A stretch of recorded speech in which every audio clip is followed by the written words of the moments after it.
Perkenalkan, nama saya Fadila Azuma Zulo, semester 2 Prodi PGS. Saya akan menjelaskan apa itu lingkungan belajar efektif bagi siswa sekolah dasar.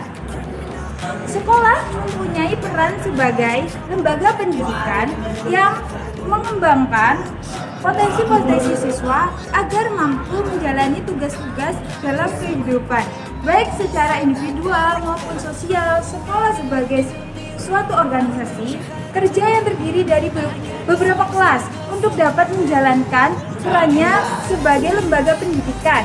Sekolah sangat membutuhkan tenaga ahli dalam bidang mengajar, yaitu guru. Guru merupakan faktor yang sangat penting dalam pendidikan formal. Pada umumnya, karena bagi siswa sering dijadikan tokoh teladan. Oleh sebab itu, guru seenggaknya memiliki perilaku dan kemampuan yang memadai untuk mengembangkan siswa secara utuh.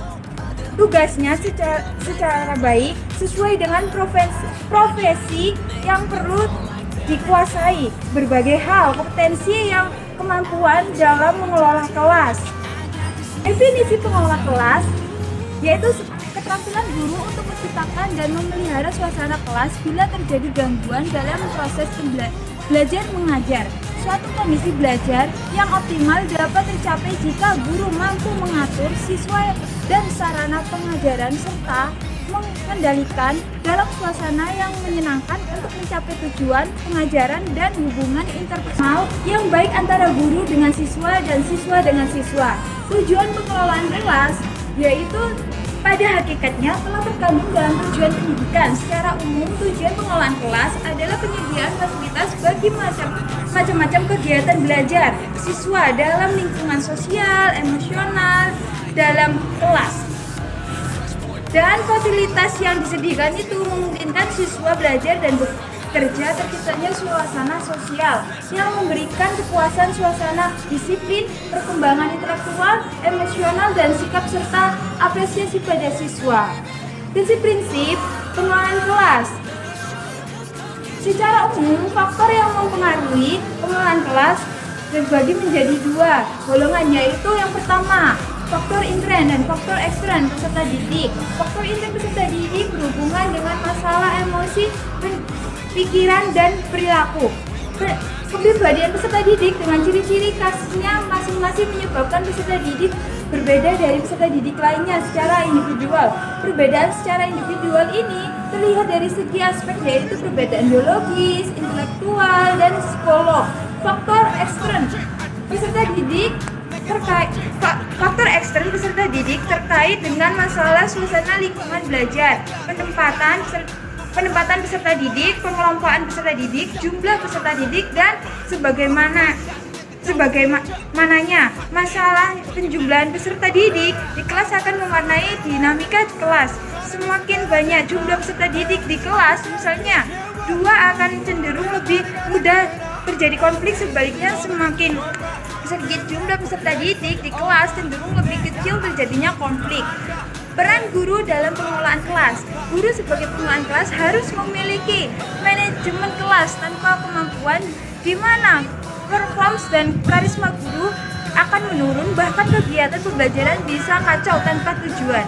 Guru sebagai pengelola kelas bertugas membuat anak didik betah tinggal di kelas dengan memotivasi yang tinggi untuk senantiasa belajar di dalamnya. Teknik pengelolaan kelas itu teknik dalam menciptakan dan mempertahankan kondisi kelas yang optimal guna terjadinya proses belajar mengajar yang serasi dan efektif.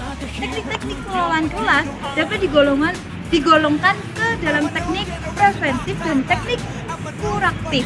Teknik preventif yaitu teknik untuk mencegah timbulnya tingkah laku siswa yang mengganggu kegiatan belajar mengajar. Sedangkan teknik kuratif yaitu teknik tingkah laku siswa yang mengganggu kegiatan belajar mengajar. Pendekatan dalam pengelola kelas, perumusan hubungan guru dengan anak didik. Tingginya kerjasama di antara anak didik tersimpul dalam bentuk interaksi. Lahirnya interaksi yang optimal tentu saja bergantung dari pendekatan yang guru lakukan. Dalam rangka ada beberapa pendekatan sebagai berikut. Yang pertama, pendekatan kekuasaan. Pengelolaan kelas juga diartikan juga sebagai suatu proses untuk mengontrol tingkah laku anak didik. Peranan guru di sini adalah menciptakan akan mempertahankan situasi disiplin dalam kelas. Yang kedua, pendekatan ancaman. Dari pendekatan ini, pengelola kelas juga sebagai suatu proses untuk mengontrol tingkah laku anak didik. Tetapi dalam mengontrol tingkah laku anak didik dilakukan dengan cara memberi ancaman, misalnya melarang ejekan, sindiran, dan memaksa. Yang ketiga, pendekatan kebiasaan. Pengelolaan diartikan sebagai proses untuk membantu anak didik agar merasa bebas untuk mengerjakan sesuatu kapan saja dan di mana saja. Peran guru adalah mengusahakan semaksimal mungkin kebebasan anak didik. Yang keempat, pendekatan resep. Pendekatan ini dilakukan dengan memberi satu daftar yang dapat menggambarkan apa yang harus dan apa yang tidak boleh dikerjakan oleh guru dalam mereaksi semua masalah atau situasi yang terjadi di kelas. Yang kelima, pendekatan pengajaran. Pendekatan ini didasarkan atas suatu anggapan bahwa dalam suatu perencanaan dan pelaksanaan akan mencegah munculnya masalah tingkah laku anak didik dan memecahkan masalah itu bila tidak bisa dicegah. Pendekatan tingkah laku. Pendekatan ini mengajurkan dalam mengajar untuk mencegah dan menghentikan tingkah laku anak didik yang kurang baik. Peranan guru adalah merencanakan dan mengimplementasikan pembelajaran yang baik. Dan yang keenam itu perubahan tingkah laku. Peran guru dalam pendekatan ini tingkah laku anak didik yang baik dan mencegah tingkah laku yang kurang baik. Yang ketujuh, pendekatan pengelolaan kelas berdasarkan suatu perasaan dan suasana sosial di dalam kelas sebagai sekelompok individu cenderung pada pandangan psikologi klinis dan konseling. Melalui pendekatan ini, pengelolaan kelas merupakan suatu proses menciptakan iklim dan suasana emosional dan hubungan sosial yang positif. Artinya ada hubungan yang baik yang positif antara guru dengan anak didik atau antara anak didik dengan anak didik. Di sini guru adalah kunci terhadap pembentukan hubungan pribadi itu dan peranannya adalah menciptakan hubungan pribadi yang sehat. Jadi ini videonya. Assalamualaikum warahmatullahi wabarakatuh.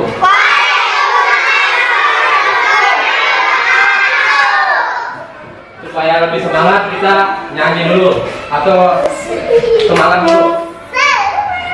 Ayo Bapak.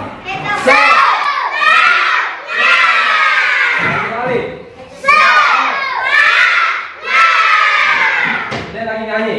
Satu jari kanan, satu jari kiri, digabung jadi dua jari jembatan.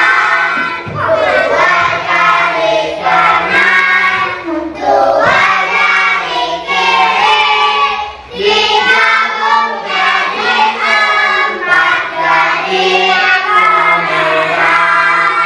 Tiga jari kanan, tiga jari kiri, digabung jadi enam jari menyala. Empat jari kanan, empat jari kiri, digabung jadi delapan jari kelinci. Lima jari kanan, lima jari kiri, digabung jadi 10 jari ketukan. Kemudian kita nyanyi lagu Garuda Pancasila. Apa? Garuda Pancasila. Ini siapa semua? Ya, sampai semangat lagi. 1, 2, 3.